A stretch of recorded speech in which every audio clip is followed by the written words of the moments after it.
Salut les gars, ça va? Moi ça va pas. Alors aujourd'hui, on va aborder quelques points.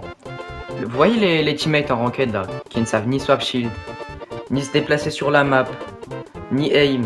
Alors aujourd'hui, on va voir trois petits points basiques qui vont faire rank up.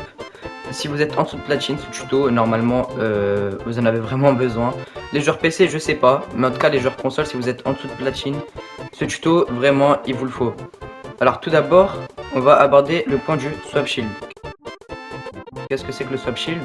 C'est simplement prendre le noyau de bouclier d'une deadbox de manière rapide et fluide pour pouvoir directement recommencer à fight. Pour faire ça, je vais vous donner quelques exemples.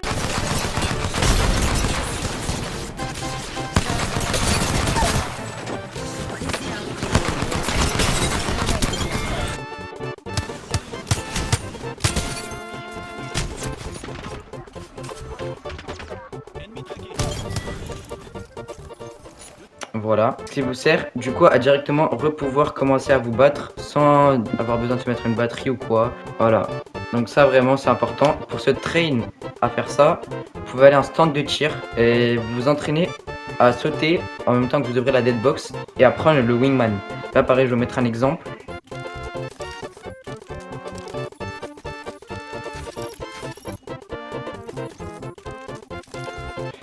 Voilà, et ça c'est super important, c'est vraiment l'un des points les plus importants en ranked. Je vois vraiment plein de gens, ils savent pas faire ça. Donc, deuxième point qu'on va aborder, c'est les mouvements. Les mouvements. Alors, il y a plein de sortes de mouvements, de Rimuru, Xila, c'est un peu du skill, le beau jeu. Ça sert pas vraiment à grand chose, en ranked en tout cas. Les points vraiment importants, c'est slide jump. Vraiment, slide jump c'est facile, c'est tu cours, tu slide et tu jump. Là pour le coup je vais pas vous mettre d'exemple parce que slide jump il n'y a rien de plus simple. Ensuite on a l'escalade glissade. L'escalade glissade ça consiste à avoir un timing précis. À la fin d'une escalade tu glisses. Là je vais vous mettre un exemple.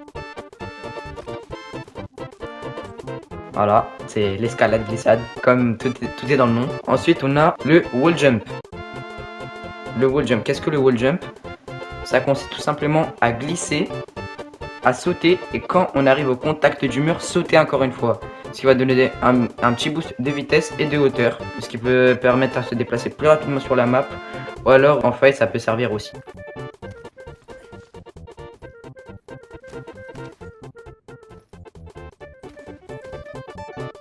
Enfin, le dernier mouvement que je vais aborder avec vous, c'est le fatigue jump.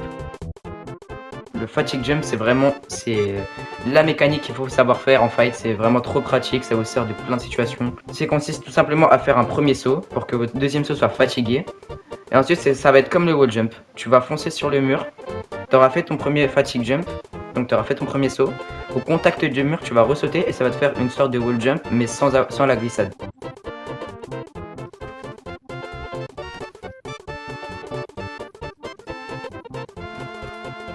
Ça vraiment c'est les points les plus importants des mouvements.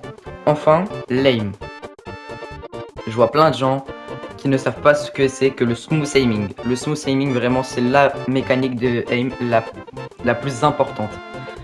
Le smooth aiming ça consiste tout simplement à se déplacer, à faire des strafes de gauche à droite et de faire le mouvement inverse avec son joystick ou sa souris. Donc ça c'est vraiment cette mécanique de aim, elle va aussi pour les manettes et que pour les CS. C'est vraiment, toutes les plateformes, peu importe votre périphérique ou votre plateforme, cette mécanique là elle est trop importante à savoir. Donc là je vais vous mettre deux exemples de ce que ça donne l'aim sans smooth aiming et avec smooth aiming.